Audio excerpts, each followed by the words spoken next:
Hello everyone and welcome back to my channel. In this video we'll discuss about roadmaps for class 10 to score good marks in your 10th boards exam. So let's discuss. Finally, I come to my study room and my desk is very messy. So I clean my desk firstly. Then I make roadmaps. So then this is my diary and I write my all the roadmaps and my study timetable in this diary. So I show you. So this is my secret diary. I don't share this diary with anyone, but still I share with us.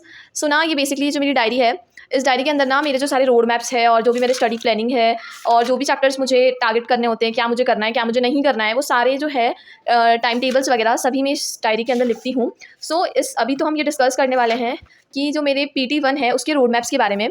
तो सबसे पहले मैं क्या करती हूँ कि road maps के लिए मैं अपना सारा सिलेबस जो है वो इस डायरी में लिख लेती हूँ. I write my all the syllabus in my diary just see. And then I write जो भी मेरे PT एग्जाम्स में जो भी चैप्टर्स आने वाले हैं मैं उनको एक बार लिख लेती हूँ. एंड देन हम लोग बनाएंगे study road map. So firstly मैं साइंस की बुक से अपने जो सारे चैप्टर्स हैं, मतलब जो भी हमारे PT एग्जाम्स में आ रहे हैं वो मैं लिख लेती हूँ.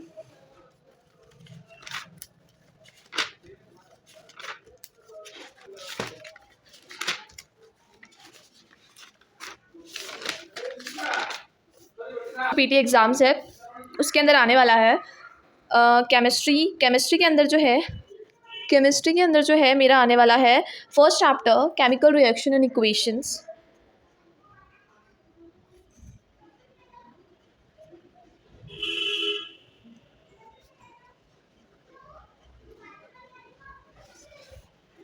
ओह सॉरी, ये चैप्टर ना मैंने उल्टा लिख दिया है. एक्चुअली इसका नाम है chemical reaction and equation.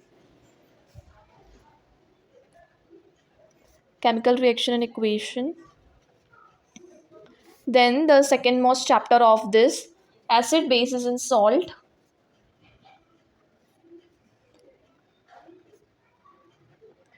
Then the two chapters are coming in chemistry and come back to biology. So biology का अंदर मेरा फर्स्ट चैप्टर आने वाला है जिसका नाम है life process. And in physics first chapter आने वाला है जिसका नाम है light. Clear. And second chapter also the human eyes.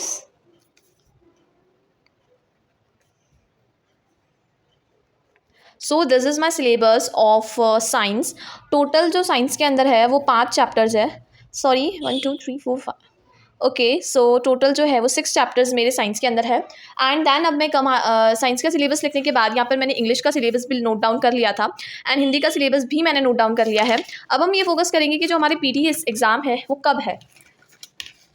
So coming. सो जो बेसिकली मैंने लेटेस्ट जो टाइम टेबल और अपने सीनियर से भी गाइडेंस ली थी कि आप लोगों की कब हुई थी एग्ज़ाम्स. तो जनरली हमारे स्कूल में ना और सारे स्कूल्स में PT1 जो होती है वो अगस्त तक हो जाती है आई थिंक. तो ना आज तो 11 मई हो चुकी है.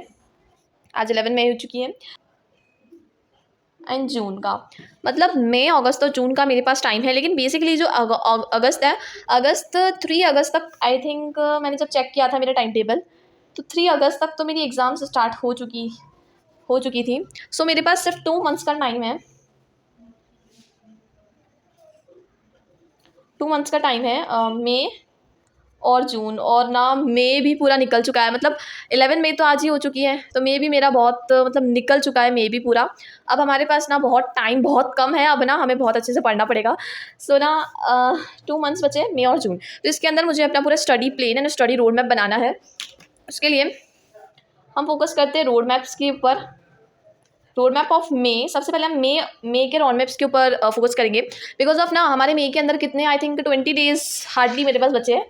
सो 20 डेज़ के अंदर मुझे क्या क्या करना मेरा मतलब ऑलमोस्ट मुझे ना आरएम बैच के अंदर मेरा जो है रियल नंबर्स चैप्टर कंप्लीट हो चुका है. पॉलिनोमियल भी कंप्लीट हो गया है मैथ्स के अंदर. And chemical reaction and equation science के अंदर कंप्लीट हो चुका है. और लाइट एंड सोशल के अंदर development resources and development. And third chapter आज कंप्लीट हो गया है.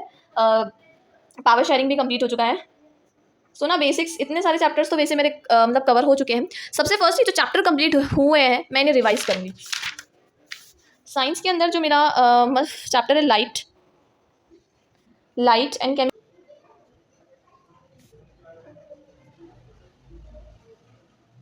उसको हमें मई के अंदर ना फिर से रिवाइज करना है, बिकॉज ऑफ अगर हम रिवाइज नहीं करेंगे ना तो हम पूरा सारा भूल जाएंगे, जो भी हमें याद था ना हम वो भी भूल जाएंगे। तो बेसिकली मैं ये 2 चैप्टर रिवाइज करने वाली हूँ और 3rd चैप्टर नया पढ़ने वाली हूँ, लाइफ प्रोसेस। ये चैप्टर भी आ रहा है तो इम्पॉर्टेंट है कि इसे पढ़ना पड़ेगा। साइंस के अंदर ये मेरा रोड मैप है।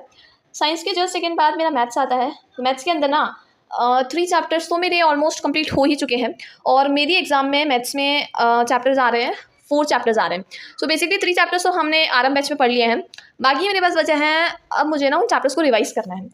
तो फर्स्टली जो रियल नंबर है एंड जो पॉलिनोमियल है हम उन्हें रिवाइज करेंगे फर्स्टली, तो बिकॉज ऑफ मैंने आपको बताया है कि रिवीजन करना बहुत इंपॉर्टेंट होता है। तो हम ना सबसे पहले इन दोनों चैप्टर्स को रिवाइज करेंगे। मई के अंदर क्वेश्चन प्रैक्टिस वगैरह टीपीपीस वगैरह हमको सब लगानी है, एकदम ऐसे रिवाइज करना है जैसे कि इस चैप्टर को हम फर्स्ट टाइम पढ़ रहे हैं। क्लियर। अब 3rd मेरा सब्जेक्ट आता है इंग्लिश। इंग्लिश के अंदर क्या करना है? सो इंग्लिश के अंदर जो है मेरे चैप्टर्स आने वाले हैं। सिलेबस के अंदर अगर मैं देखूँ तो इंग्लिश के अंदर मेरा फर्स्ट चैप्टर, सेकेंड, थर्ड, मतलब मेरा जो टाइगर इन द जू तक आने वाला है। 3, 4, 5 चैप्टर्स है। 5 चैप्टर्स इधर है और फुटप्रिंट्स विदाउट द फील्ड्स के 2 चैप्टर्स हैं। तो टोटल 7 चैप्टर्स आने वाले हैं। तो इंग्लिश तो वैसे इजी होती है तो इतना कोई टेंशन लेने की बात नहीं है। तो मैं क्या करने वाली हूँ कि 3 चैप्टर्स पढ़ने वाली हूँ इंग्लिश के। टोटल 7 चैप्टर्स आने वाले हैं। तो 3 चैप्टर्स हम कर देंगे मई के अंदर, जिसके अंदर मैं 2 तो मैं लेने वाली हूँ chapters and 1 poem. Okay, 2 chapters and 1 poem लेंगे हम बेसिकली। उसके बाद हम फोकस करेंगे सोशल के ऊपर। तो सोशल में भी आरएम बैच बहुत आगे चल रहा है ना। तो सोशल में भी हमने आरएम बैच के अंदर 3 चैप्टर्स तो कंप्लीट कर ही लिए हैं, 3 चैप्टर्स। तो अब ये 3 चैप्टर्स को सबसे पहले रिवाइज कर लें। हाँ, सोशल के अंदर ना मेरे 5 चैप्टर्स आ रहे हैं, तो हिस्ट्री के चैप्टर्स को मैं बाद में देखूंगी। पहले मैं इन तीनों चैप्टर्स को रिवाइज करूँगी। सेम एज यूजुअल रिवीजन करना है इसके अंदर भी हमें, रिवीजन करना है। देन उसके बाद मैं आती हूँ हिंदी के अंदर। तो हिंदी के वो अंदर ना ये जो चैप्टर्स है, तो सबसे पहले मेरा आ रहा है सूरदास, तुलसीदास और ये जयशंकर प्रसाद, और गद्य भाग में जो 2 चैप्टर्स है वो आ रहे हैं। टोटल 5 चैप्टर्स मेरे यहाँ पर आ रहे हैं। ओके, एंड उस वाली बुक में से 1 चैप्टर और 6 चैप्टर्स आ रहे हैं। सो वही करना है कि 2 चैप्टर्स में अभी करने वाली हूँ मई के अंदर, और बाकी के जो चैप्टर्स है वो मैं जून के अंदर करूँगी। ओके, सो ये है मेरा रोड मैप फॉर मई के लिए। मेरा PT1 के लिए ये रोड मैप है एंड आई थिंक कि अगर आप भी इसे फॉलो करते हैं और फॉलो करते हुए चलते हैं, और अगर आपकी भी अगस्त में एग्जाम है तो डेफिनेटली अगर आप बहुत अच्छे से पढ़ोगे तो आपको कोई नहीं रोक सकता अच्छे मार्क्स लाने से।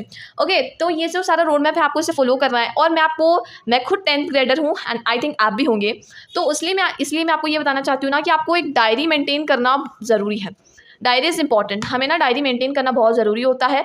10th क्लास की मोर इंपॉर्टेंट है कि हमें डायरी को मेंटेन करना है, अपने प्लेन्स वगैरह, सिलेबस वगैरह सब इसके ऊपर लिखना है, रोड मैप्स वगैरह। ओके, सो बाय बाय।